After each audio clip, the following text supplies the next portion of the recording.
Avoiding these mistakes should save you some valuable time, money, and prevent frustrations like this. Heal. Oh, no. Let's start out with a few simple mistakes and we'll get into some complex ones later. In the Cycle Frontier, you're gonna be running a lot. Running to evac zones, running from mobs, and running from other players. A lot of people don't realize that if you want to be as fast as possible, you need to put your guns away. This is going to make you run significantly faster. You can get this speed boost by either pulling out a tool or equipping your melee weapon. It doesn't matter which one you do, either way it's going to allow you to squeeze your way out of some sticky situations, but be careful because you might get yourself into another one. I'm sure all of you experience this already, but if you run too much, you're going to run out of stamina. Poor stamina management is bad for a number of reasons, but I'm going to give you some tips to help you learn how to manage your stamina better. First, let's talk about the negatives. For one thing, if you run out of stamina, you simply won't be able to run anymore. This isn't just annoying, it'll also leave you a sitting duck against both enemy players and mobs alike, so you definitely don't want to run out of stamina completely. So that's the obvious downside. Another really big downside that people don't seem to realize is that when you run out of stamina, you start breathing really heavily. So heavily that enemies are going to be able to hear you from a significant distance away.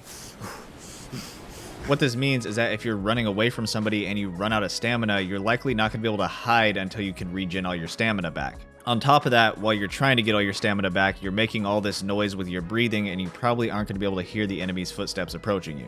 Another massive downside is that you're not going to be able to melee attack. If you don't know already, you can hold down the attack button and this will perform a heavy melee attack. This attack will one-shot striders and is really effective at clearing areas without making a lot of noise. If you want to get better at managing your stamina, there's a few things that you want to keep in mind. The first thing is that jumping is going to use a lot of stamina, so try not to jump unless it's absolutely necessary. Also, if you're low on stamina, you can walk to slowly gain it back, but the best way to regain stamina is to completely stop. When you do this, it'll regen really quickly, but you usually want to find a bush or a safe spot to stop in. You don't want to stop in the open because you can just get sniped in the head by an enemy if you do that. Simply put, if you want to get into a gunfight, you want to have a lot of stamina or else you're going to be at a severe disadvantage. You'll also be at a severe disadvantage if you don't like and subscribe to the channel, so don't forget that. Another thing that you really don't want to forget is managing your generators in your quarters. These are going to give you free money passively over time as well as giving you a free supply drop every day. Your generators do have a max income that they can hold in them, so you want to make sure that you're grabbing the money out of them when you can. Something a lot of people don't know is that out of the gate, your generator is only going to grant you the K-Mark currency, which is the basic currency, but you can also get it to generate the Aurum currency as well. You're going to want to do this as soon as possible, and to do it, it's actually pretty simple. All you have to do is go into your upgrades and grab the Aurum generator rate upgrade.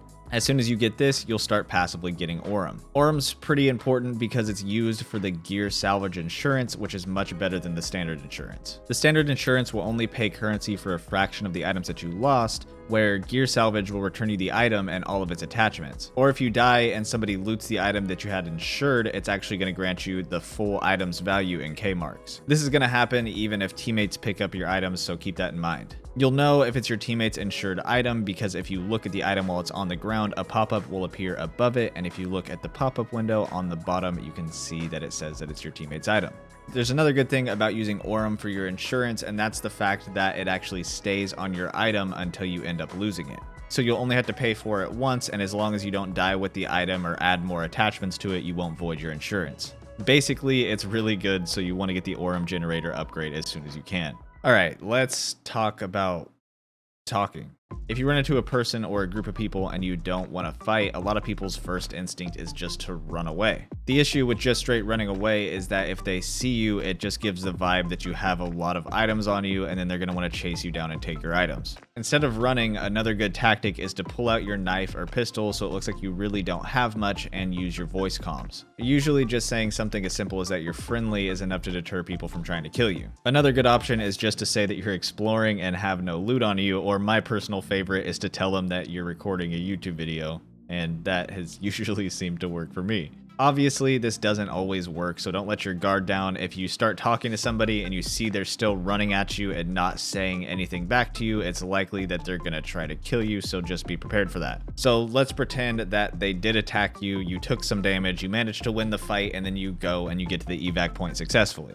Usually, people's next step is just to put their items away, grab a restock of ammo and meds, and drop back in. If you do this, you might be forgetting a vital step. If you're in a game and you got hurt and you survived and got back to the evac point, it's really likely that your armor took some damage. If your armor takes enough damage, it's gonna break, and you don't want that to happen mid-game. So to fix this, all you have to do is head over to the gear station, hit D, and that'll switch over to the repair screen. On this screen, you can repair your armor. That'll cost you some coins, so be aware of that. If it is pretty expensive, you may be better off just buying new armor or crafting armor from scratch. But no matter what, you don't want to drop in and find out you have bunk armor. That's just not a good time. Another mistake that I see people doing is that if they're low on cash or they're just on a losing streak, they keep pushing back in with a bunch of gear on them.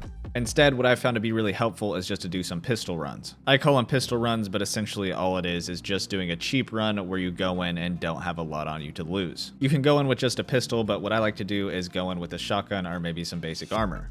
If you're on a losing streak, these cheap runs can help you turn it around pretty quick because it sort of forces you into playing slow since you know that you're at a disadvantage. Although the shotgun is pretty strong, so if you're running it, you know that you're going to be pretty competent at those short range fights. Doing these cheap runs is going to allow you to get a good amount of rewards for relatively low risk. A lot of times what's going to happen is that you're going to come back with a good chunk of items or maybe a new weapon that you found out in the field. What's nice is that if you're running a pistol, it actually doesn't weigh a lot, so you can just swap out the item that you found with your pistol and throw your pistol in your backpack. I highly recommend doing these pistol runs while you're new at the game. It's going to allow you to learn the game while also not losing all of the good items that the game gives you out of the start. And seriously, if you're tilted, this is a really good way to turn your mood around as you can get some big come-ups. Whatever you decide to go in with, though, a big mistake that I see a lot of people doing is not dropping in with an objective. Picking something that you want to work towards is going to give you a variety of benefits. You can choose anything from a quest that you'd like to complete, to an upgrade that you'd like to work towards,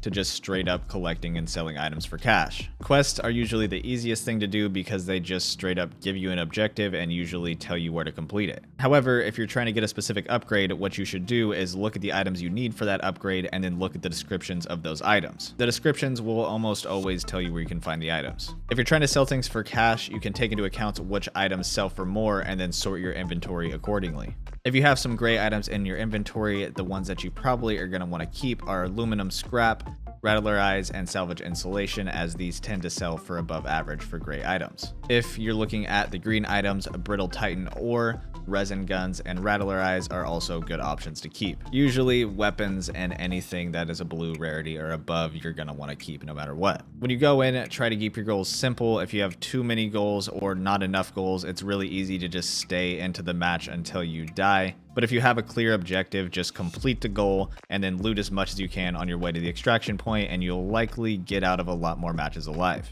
If you have any more questions, don't be afraid to leave a comment or check out the live stream down in the description below. I hope it was helpful. If it was, don't forget to like and subscribe. My name is Marcus, and thanks for watching.